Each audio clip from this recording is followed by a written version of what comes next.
يا أيها الذين آمنوا إذا نودي للصلاة من يوم الجمعة فاسعوا إلى ذكر الله وذروا البيع ذلكم خير لكم إن كنتم تعلمون. الحمد لله رب العالمين، والصلاة والسلام على سيدنا وحبيبنا محمد وعلى آله وأصحابه أجمعين. ئیمانداران و خواناسانی زۆر بەڕێز، زانای پایەبەرزی ئیسلام ابن عطای سەکەندەری دەفەرمێ: لا تستغرب وقوع الأكدار ما دمت في هذه الدار. ئەو زانە لە خواترسو تێگەیشت و حەکیمە لە یەک دێڕا دەرسێکی گەورەی ژیانمان پێ دەڵێ و دەفەرمێ: ئەگەر هات و ڕۆژگاری ژیانت لە کاتێکە ئەو پڕی خۆشحاڵی و تەندروست باشی و هەبووی و ڕێزلێگیراوی ژیانێکی ئاسوودە بەسەر دەبەی، تووشی ئەلئەکدار بووی. ئەلئەکدار واتە لێڵی بووی، ڕووداوێکی کتوپڕ هاتە پێشت و بەڕاستی بەرچاوی لێڵ کردی، ژیانی لێتاڵ کردی، تەندروستێکی باشت هەبوو، لە کتوپڕا تەندروستیت تێکچوو فەحسێکت کرد وتیان خوا نەخواستە شێرپەنجەتە، نەخۆشیێکی مەترسیدارتە و بە چۆکیا هێنای، وەزعی دارایی و ماڵیت زۆر باش بوو، لە کتوپڕا لە مامەڵەیەکا شکستت هێنا و سەرۆت و سامانەکە لەدەستدا و تووشی هەژاری بووی، تووشی کەسانێک بووی تۆ ئەو پەڕی متمانەت پێیان بوو، بەڵام هاوڕێیەکی بێوەفا دەرچوون، کوڕێک یان کچێک بە ئەو پەڕی ئومێدی ژیانەوە هاوسەرگیریت کرد کە لەگەڵ کەسی بەرامبەرە بەختەوەربی کە چی هاوسەرێکی نالەبارت توش بوو، ژیانی لێتاڵ کردی. چەند ساڵ چاوەڕێی بوونی منداڵ بووی، منداڵەکانت گەورە بن و سایە و سێبەرت بن، بەڵام بوونە گۆچانێک و بە تەوقی سەرتادران و لاسار و ناسەنگ بوون. هەموو ئەو شتانە ژیانیان لێڵ کردی، خێزانێکی بەختەوەر بوون، دەم بە خەندە و لە دەوری سینی و سفرەیەک بوون، ڕۆژانێک ئازیزێکت لەدەستدا، کوڕێکت، کچێکت، دایکت، باوکت، ئەو خێزانەی هەڵوەشاند بە لەدەستچوونی ئەو ئازیزە فرمێسک بە چاوان تا هاتە خوارەوە، دەفەرمێت لا تەستەغریب، مەڵە سەیرە بۆ وامان لێ هات، بۆ لە کتوپڕا هەموو شتەکان گۆڕان، دەفەرمێت بۆ پێت سیر نەبێ ما دمت في هذه الدار، چونکە تۆ لە دنیادا دەژی، مادام لەم داری دنیادا دەژی هەمیشە چاوەڕێی ئەوە بکە ناڕەحەتیەکانی ژیانی خەت بگرن. باشە ئەی ئێمە پرسیارێک دروست دەبێ، ئەی ئێمە چۆن بەرگەی ئەم ژانانەی ژیان بگرین؟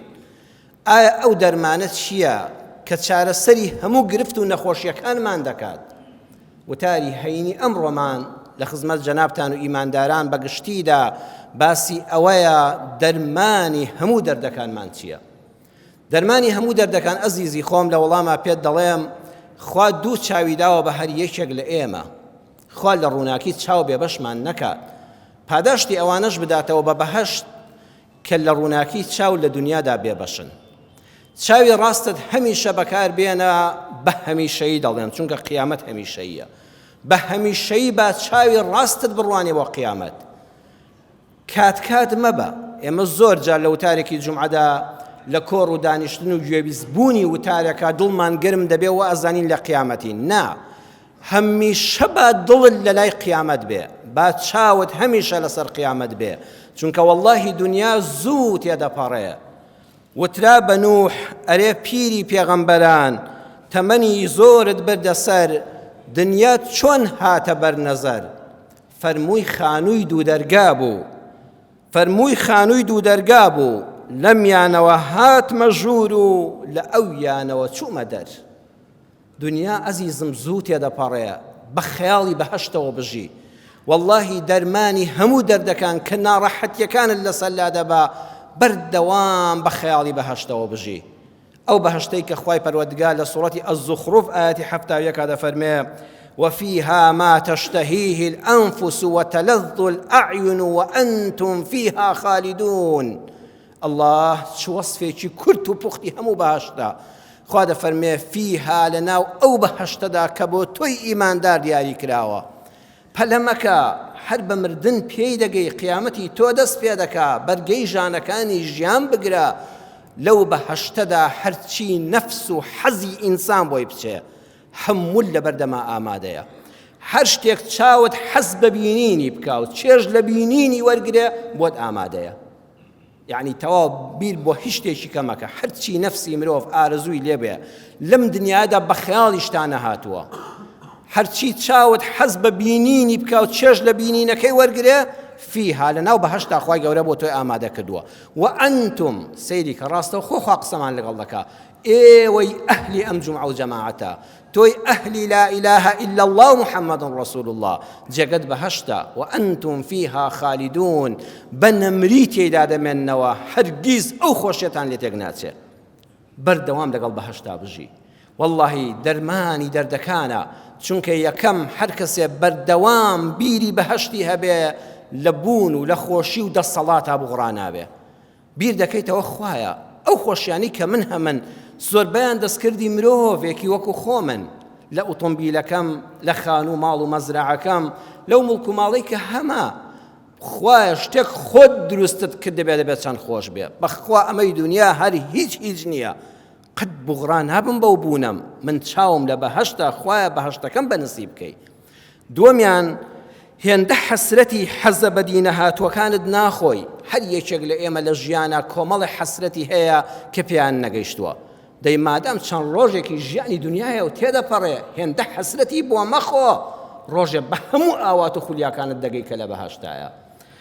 سێمیان حەقی ئەم و ئەوت نابێ زۆربەی گرفتەکانمان کە دەبنە کێشەی گەورە لەسەر شتی بچووکی دنیاین. واللهی بەڕێزم ئەگە خوا دەکا من و تۆ بەهەشتمان هەبێ کوڕە خەڵک مەدحت دەکا زەمت دەکا کۆمنت لەسەر دەنووسێ لێت ناڕازیە تۆ بینی خۆت و خوا چاک کەوجێ خۆت لە بەهەشتا قایم کە حەقی خەڵک هەر ئەو ڕیشی بۆ مەدەوە ڕزگارت دەبێت لە ڕەزامەندی ئەم و ئەو بەس بیر لە بەهەشت بکەوە. هەروەها خاڵی چوارەم ئەبی بە ئینسانێکی مەبدەئی ئینسان ئەگە بەردەوام بیری خۆشیەکانی بەهەشتی هەبێ خۆی نادۆڕێنێ کەسایەتی خۆی لەدەست نادا بۆ پارویەک بۆ پارەیەک بۆ حەز و چێژێکی کاتی چەند دەقەی چەند خولەکی بەڵگە چەند چرکەیی هەموو ئەوانەی لە دنیادا بێمەبدەن بەردەوام دەکڕدرێن و دەفرۆشرێن و ئەم بەراوبەریان پێدەکرێ ئەو کەسانن چاویان بەس ئەم دنیاە دەبینێ لە پێناوی ئەوەی بگەن بە پارویەکی چەور و پارەیەکی مۆڵ و حەزێکی کاتی مەناعەتیان نییە هەموو کەسایەتی خۆیان بدۆڕێنن.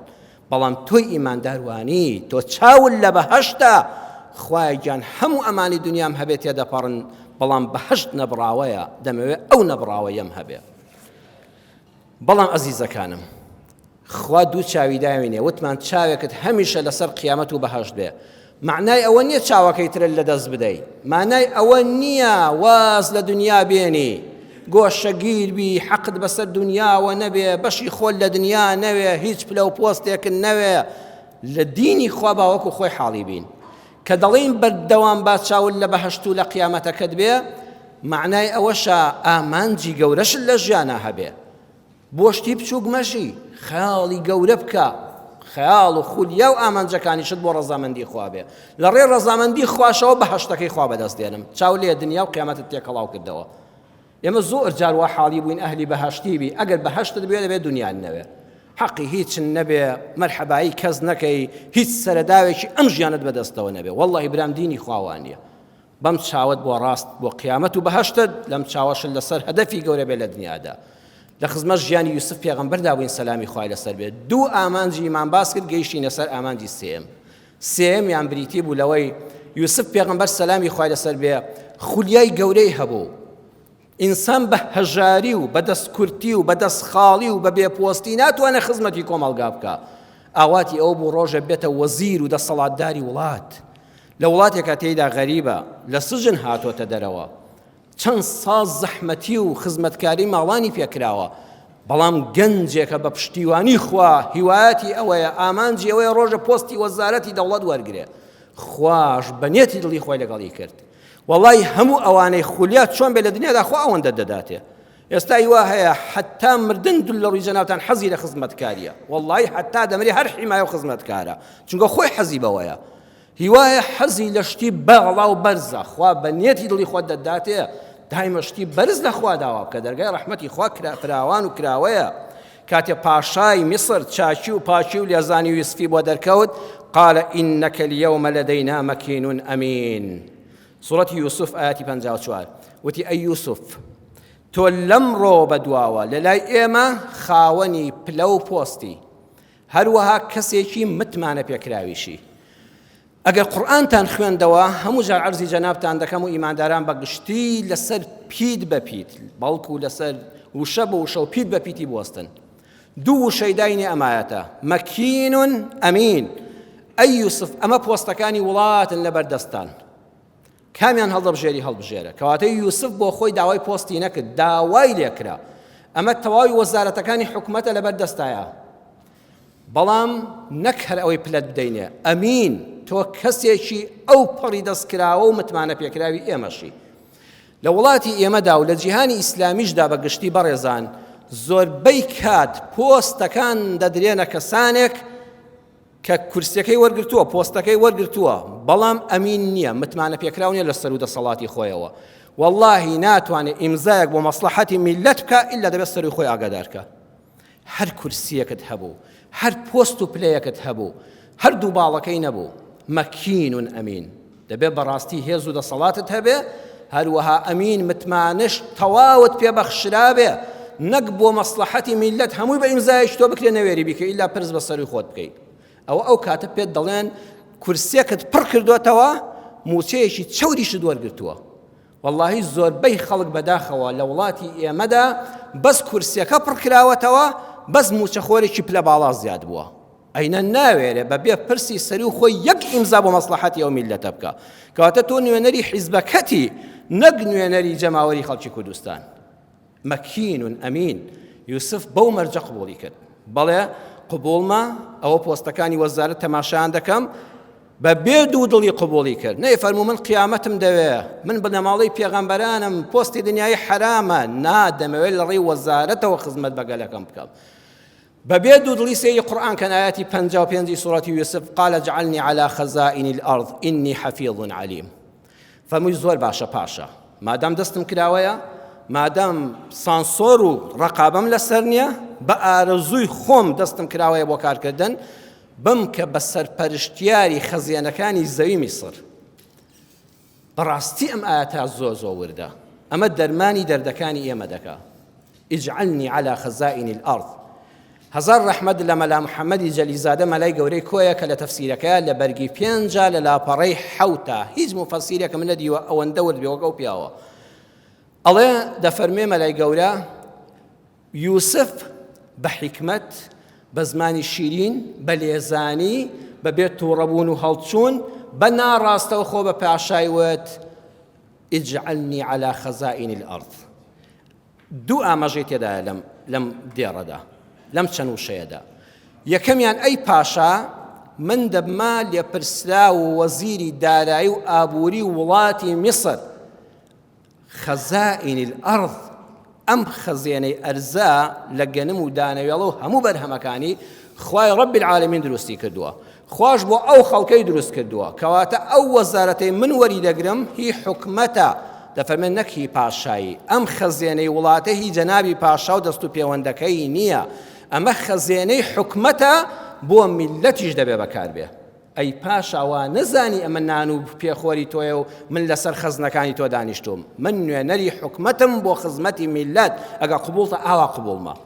پاشا پەسەندی کردووە ئەبێ هەمیشە بەکاربەدەستانی سەرو بوترێ خەزائن الأرض ئەوەی لەم خاکەدا هی ئەو خەڵکەیە نەکهی تۆ بەڵام لەوانەیە موچەی تۆ عافێتت بێ ئەگە بەقەدەر خۆت بخۆی باڵاتر بێ زۆرتر بێ مەسئولیەتی زۆر تۆ زیاتر بێ لە من و لە کاک فڵان کەس لەو گەنجە بەڕێزە هی من موچەکەم کەمتر بێ هی تۆ زیاتر بێ بەڵام ئەمە هی خوایە دومیان یوسف فەرمووی الأرض ئەو ئەلفلامی الأرض یعنی ئەرزی میسر یعنی من دەبێت دەسەڵاتم هەبێ بەسەر هەموو وڵاتی میسرا حکومەت وا بەڕێوە ناچێت دەسەڵاتت هەبێت لەم شارە بەڵام دەسەڵات نەبێ بەو شارە ئەو شارە متمانەی بەو شارە نەبێ ئەوە کاولکاری پێ دەڵێن یوسف لەو ئاەتەدا بەو ئەلفلامەی الأرض پێیوتین بە شەرتێ پۆستەکەم قبوڵە دەسەڵاتم لە تەواوی وڵاتی میسرا هەبێ کەس دەست نەهێنێتە ڕێگام پاشا بۆشی ئیمزا کرد ئەی سیڤیەکەم چییە؟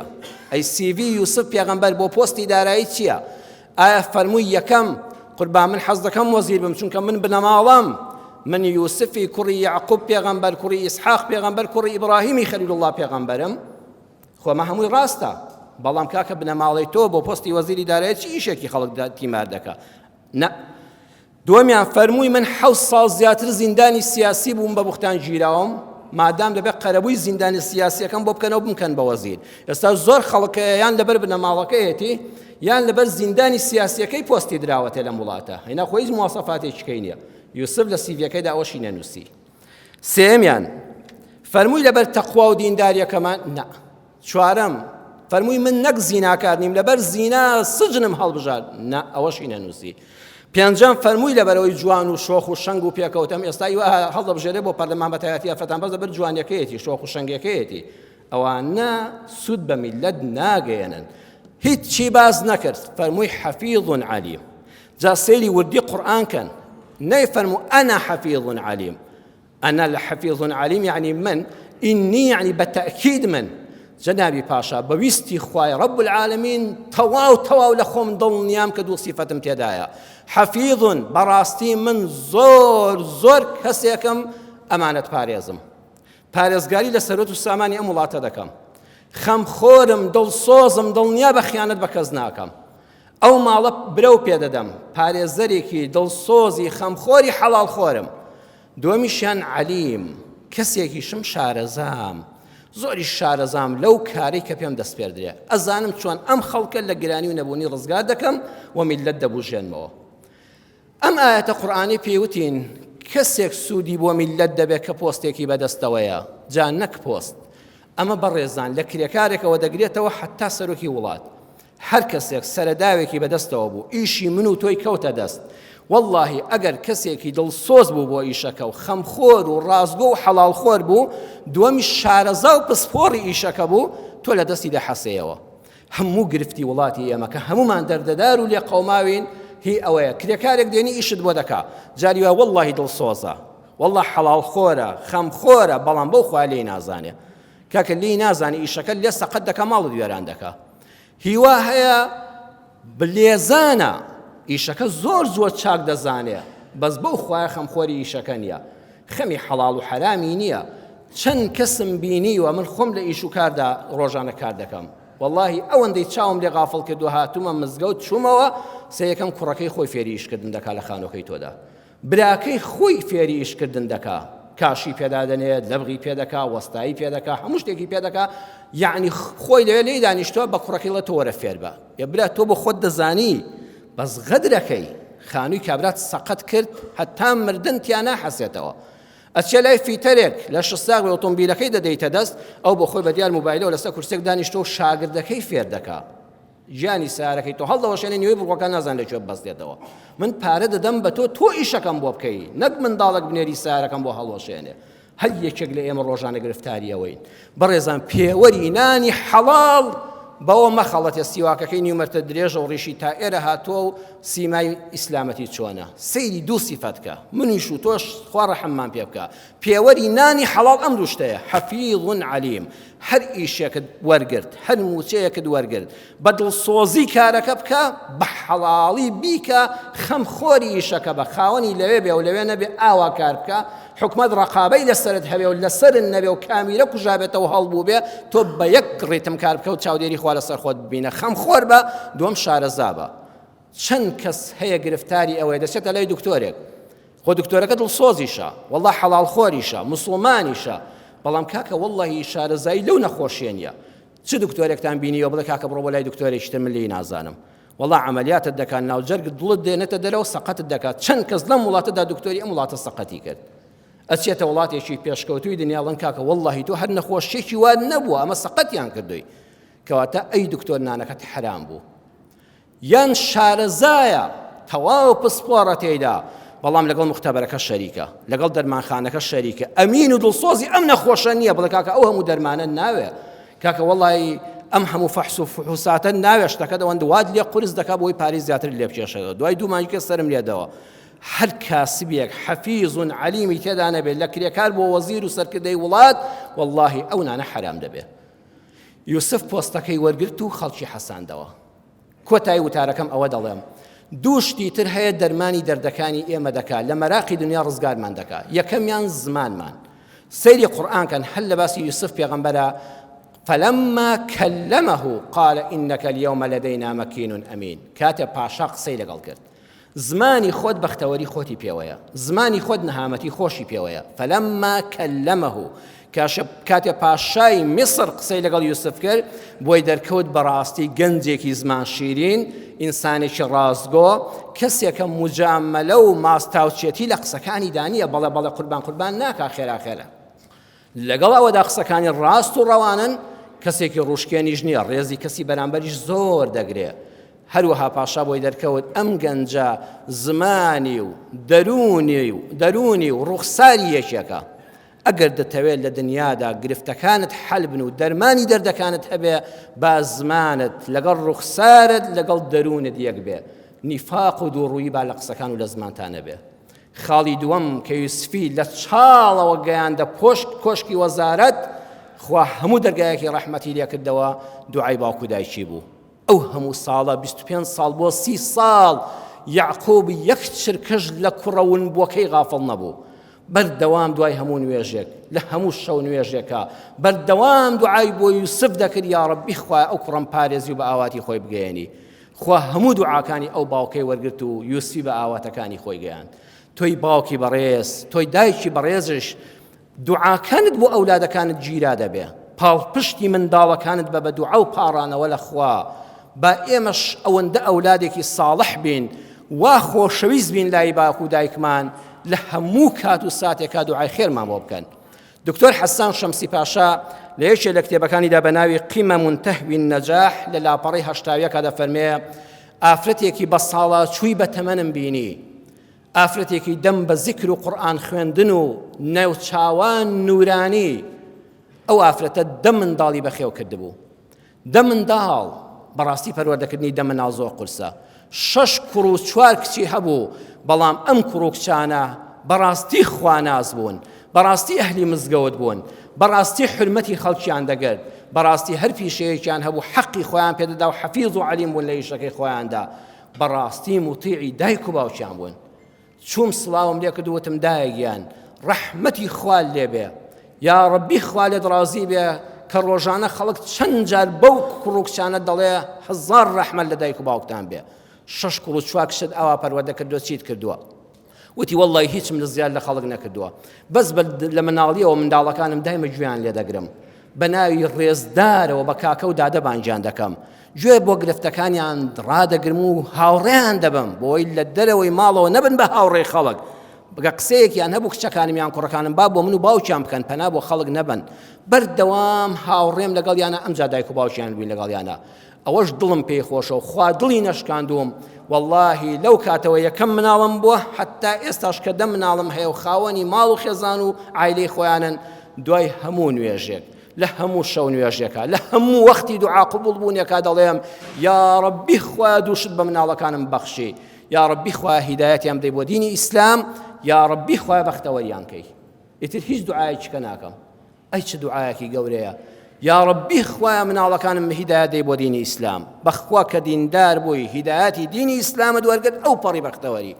دومیشان فەرمووی ناڵم یا ڕەبی خوایە پارەی زۆریان بدەیە دەرەجەی زۆر بێنن لە فڵان کولیە وەرگیرێن، دەڵم یا ڕەبی خوایە بەختەوەریان کەی. وەڵڵاهی جاری وایە بەختەوەری بە پارەی زۆرەوە نییە، جاری وایە بەختەوەری بە کولیەیەکی بەرزەوە نییە، بەدبەختت دەکا. خوایە گیان تۆ خۆت دەزانی بەختەوەری ئەم مناڵانی من لە چیدایە، خوایە تۆ خۆت بەختەوەریان کەی. والله خوا دوعاکانی لێ وەرگرتم. دەبا ئێمەش بۆ ئەوەی کەوا بە ئاواتەکانمان بگەین، بۆ ئەوەی کەوا دەرمانی گرفتەکانمان هەبێ بەڕێزان، با ئاگامان لە زمانمان بێ، با دوعای خێر بۆ منداڵەکانمان بکەین. یا ڕەبی خوای پەروەردگار بە گەورەی و ڕەحمەتی خۆت بە هەموو ئاواتە خێرەکانمان بگەێنی. یا ڕەبی خوایە مناڵەکانمان هیدایەت بدەی، یا ڕەبی خوایە بەختەوەریان کەی. یا ڕەبی خوایە مناڵی هەموو لایەکمان هیدایەت بدەی بۆ دینی ئیسلام، خوایە بەختەوەری دنیا و قیامەتیان کەی. ئەوانەش مناڵیان نییە، یا ئەڵڵاه مناڵی ساڵحیان پێ ببەخشی. بە گەورەی خۆت ئەی پەروەردگارە لێت دەپاڕێمەوە ئەوانەی نەخۆشن شیفایان بدەیت یا ڕەبی خوایە ئەوانەی نەخۆشن شیفایان بدەیت ئەوانەی گرفتارن خوا لە هەموو گیر و گرفتێک هەموو لایەکمان ڕزگارکەی ڕەحم بە حاڵی هەموو لایەکمان بکەی آمین آمین والحمد لله رب العالمين. يا أيها الذين آمنوا إذا نودي للصلاة من يوم الجمعة فاسعوا إلى ذكر الله وذروا البيع ذلكم خير لكم إن كنتم تعلمون.